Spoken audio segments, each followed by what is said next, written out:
ஆக என் பெருமானாரினுடைய அந்த உமிழ்நீர் பரக்கத்து கொண்டு மருத்துவர்களால் சரிபடுத்த முடியாத அந்த வியாதிகளும் கூட என் பெருமானார் சரிபடுத்தினார்கள் என்பதை பார்ப்போமே. முதலாவதாக கத்தாதா இப்னு நுஅமான் ரலியல்லாஹு அன்ஹு, கத்தாதா ரலியல்லாஹு அன்ஹு உஹது போரிலே அம்பு குத்தப்பட்டு கண்கள் வெளியே வந்து அந்த கண்களோடு என் பெருமானாரிடத்திலே வருகிறார்கள். கண்கள் வெளியே வந்து விட்டது. என் பெருமானார் மகானகா அந்த கண்களை அதனுடைய இடத்தில் வைத்து என் பெருமானார் அமுக்கினார்கள். அந்த கண் அது அழகாக மாறியது, குணம் அடைந்தது, முன்புள்ளதை விட அழகானதாக தோற்றமளித்ததாக சஹாபாக்கள் சொல்கிறார்களே என் பெருமானாருடைய உமிழ் நீர் பரக்கத்தால்.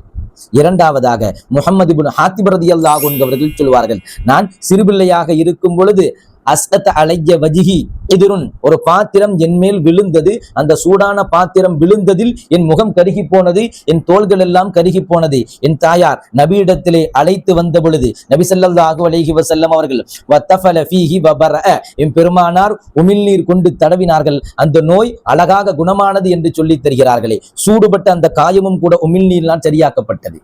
மூன்றாவதாக அப்துல்லா இப்னு அதீக் ரலியல்லாஹு அன்ஹு அபூ ராஃபி என்கிற எதிரியை கொல்வதற்காக கோட்டைக்குள் சென்று ரகசியமாக அந்த எதிரியை கொன்றுவிட்டு வரக்கூடிய அந்த நேரத்தில் ஏணியிலிருந்து தடுக்கி விழுந்து கால்கள் உடைந்து விட்டது, எலும்புகள் நொறுங்கி விட்டது. தன்னுடைய தலப்பாகையை அவிழ்த்து கால்களை கட்டிக்கொண்டு என் பெருமானாரிடத்திலே ஓடோடி வருகிறார்கள். என் பெருமானார் உபுசுத் ரிஜ்லக உங்கள் கால்களை நீங்கள் நீட்டுங்கள் என்று சொல்லி மஸஹா என் பெருமானார் தடவினார்கள். ஃபகஅன்னமா லம் அஷ்தகிஹா கத் அதற்கு அடுத்து அந்த கால்களில் எந்த ஒரு நோயும் ஏற்பட்டதில்லை, வலியும் ஏற்பட்டதில்லை. ஆக என் பெருமானாரினுடைய உமிழ்நீர் கொண்டு சரி செய்யப்பட்ட அந்த நோய் அதற்கு பிறகு அவர்கள் மௌத்தாகிற வரை அவர்களை தொடாது என்பதை நாம் புரிந்து கொள்ள வேண்டும். ஆக வெளிவந்த கண்கள் சரி செய்யப்பட்டது, கருகி போன தோள்கள் சரி செய்யப்பட்டது, நொறுங்கி போன கால்கள் ஒட்ட வைக்கப்பட்டது என் பெருமானாரினுடைய உமிழ்நீர் பரக்கத்தை கொண்டு. ஆக என் பெருமானாரை நாம் மென்மேலும் அறிவோம். அந்த பாக்கியத்தை அல்லாஹ் நம் எல்லோருக்கும் தருவானாக. அஸ்ஸலாமு அலைக்கும் வரஹ்மத்துல்லாஹ்.